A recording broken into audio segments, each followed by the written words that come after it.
What is going on, guys? Welcome back to another video, and today on my last video you guys showed so much love and support on the Ken Griffey Jr. debut, and I want to thank you guys for that a ton, and thank you guys for the criticism as well, because I always accept criticism to make me a better content creator. And of course, I'm young, I'm only 15, and I always look to improve. Of course, this is not my job, do this for fun, and I always look to improve, to maybe strive it, to be my job in the future. But today I got a comment on my last video, and they asked, hey Serenity, could you give us some, I don't remember the exact words of the comment, but they asked if you could give some tips on how I got Griffey so fast, and I said sure, I'd love to, and here we go. So of course, I knew Snyder was gonna come out.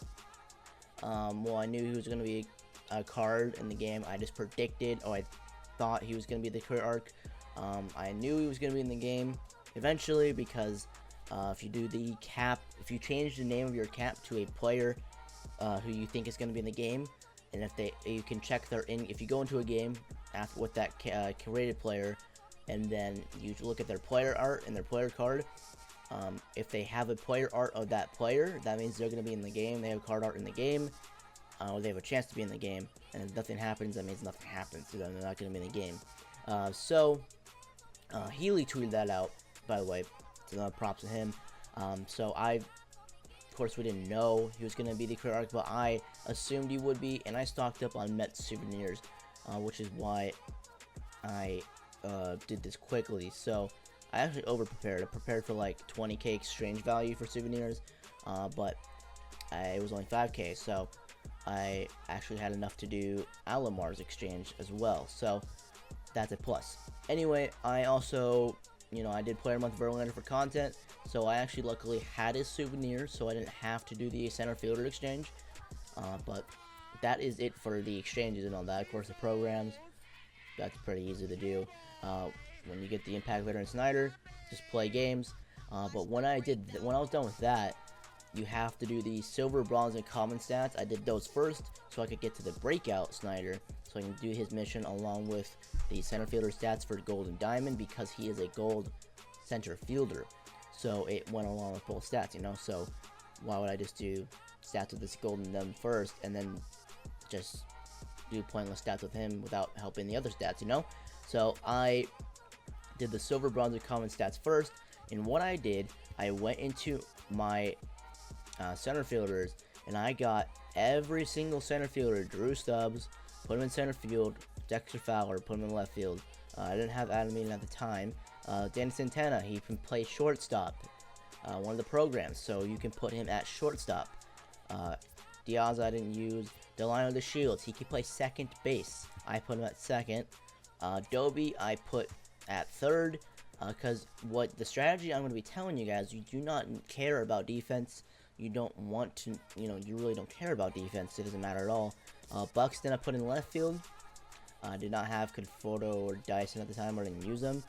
I didn't use Almora either. I used, where is Mr. I used Gorkis Hernandez. He had a huge boost at the time, but you could probably use like Jock Peterson behind the plate. I put him at catcher, and then I also used, I believe that is it, all I used, because you need 8. Let me just recap. 1, 2, 3, 4, 5, 6, 7. Alright, I honestly don't remember the other cards. I know I do have a DM conversation telling someone I did who they use, so I will check that real quick to be sure. Okay, so I actually also used Brandon Nimmo, and oh my god, he has a great boost today, but he is now a right fielder. They changed his position in the roster update, so he was a good card you could use for the center fielder stats, but now he's a right fielder, so you can, there's a lot more silvers and bronzes out there. Point is, you do not have to worry where you put these guys, because you can put Dobie at third, like Conforto, he has great stats today. If you want to grind it out today behind the plate, JBJ, another boost on the day, anywhere. You can put him anywhere, second, first, doesn't matter. You do not need to have you don't care about defense if you want to do this. So I will quickly put them in, and I'll show you guys what I do.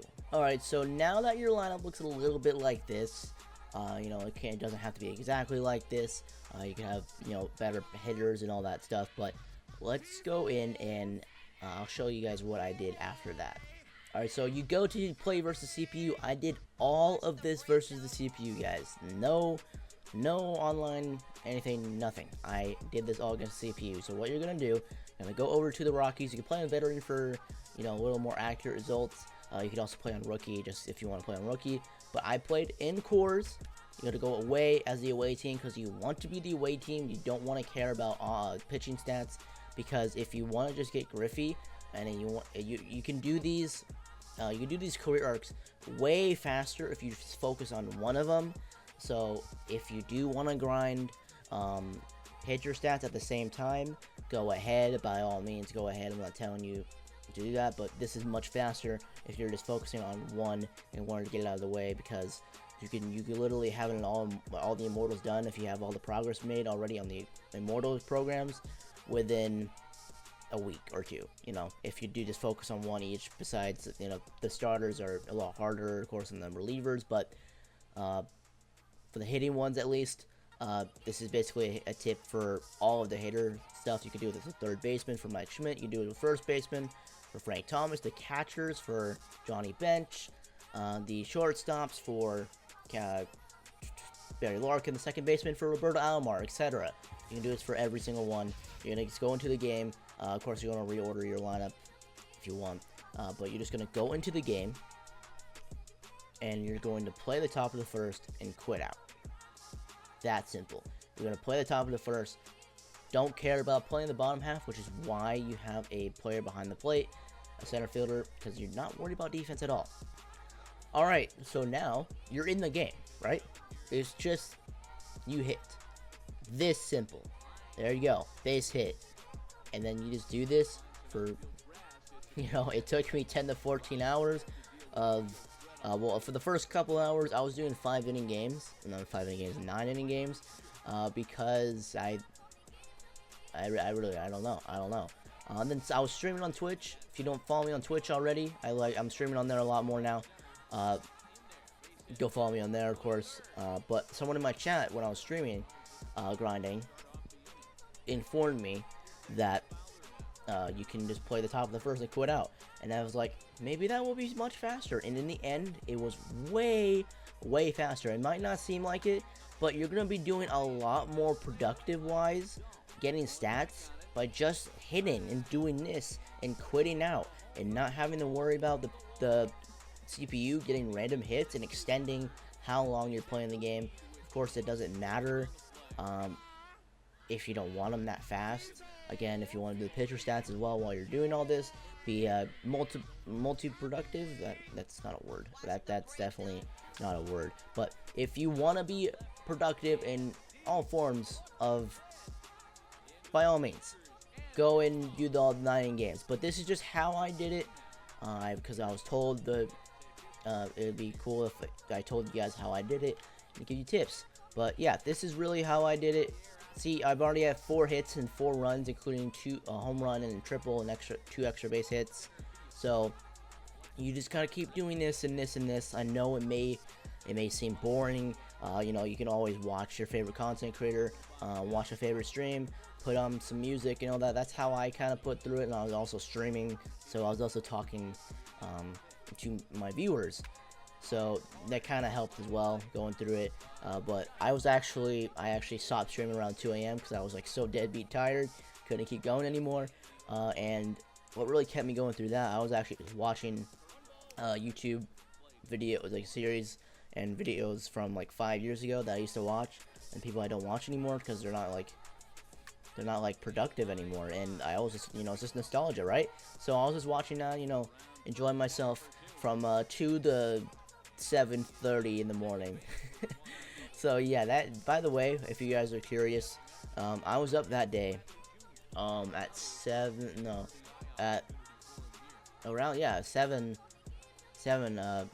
because I had to be up early for a dentist appointment, and I I wanted to sleep at 8 in the morning the next day.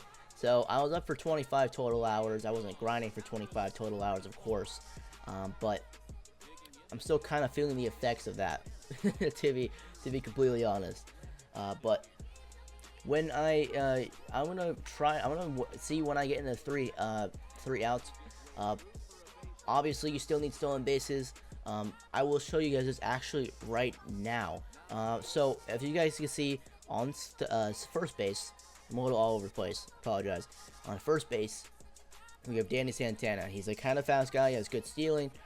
He's 83 speed. We're not going to take a lead. We're not going to hold down anything. We're just going to hold down L2 and then wait for him to release, like the best moment to release. So we're going to wait for Marquez to release the pitch. And we're going to go right now. And when he's halfway, hold L1. Just hold L1. Oh, I held it too long, and he went. So, that is a issue you're going to have to remember. You can get it. I think I got the stolen base. I'm not sure. I did not get the stolen base. Okay. So, when you're doing that, just be careful for, you know, that happening. Just don't hold it down too much, and make sure he stays at second base. Because that does happen sometimes, but it is an automatic stolen base almost all the time. For me, it was, at least, because you're gonna need 25 stolen bases with the silver, bronze, and common guys, and 60 with the diamond and gold guys. But anyways, on the top of the first, we got 7 hits, 6 runs, 6 RBIs, of course. We got 2 home runs, a triple, and a double, 4 extra base hits, and 6 RBIs. So that was a very productive first inning. Of course, you're gonna have to do that a lot. You're gonna be quitting a lot. So if you care about your pitchers' records, just put in bronze guys, maybe even some silver guys. Doesn't really matter. But yeah, that is basically it. If you guys are kind of curious, I don't know why you would, but if you want to see how many quits I have 669. It's kind of nice. Obviously, still all 600 plus of those weren't from, yes, the 2 days ago, but 2-3 days ago. But yeah, anyways, I hope this helps you in any way possible. If it does help you, and if you did find this useful, and if you do just get an immortal by these tips, let me know. I'd be very happy to hear if this does help anyone. But this is just what I did. You don't have to do what I did, of course. But anyways, hope you guys did enjoy the video. If you did, hit that like button down below. Subscribe if you are new. And yeah, we're on the 5K. We're almost there. Follow me on Twitter and Twitch in the description below. I won't be streaming on Twitch today or tomorrow because I'm going to Mariner games. So yeah, hope you guys have a great rest of your day. I'll see you guys in the next one. Bye. I like me better when I'm with you.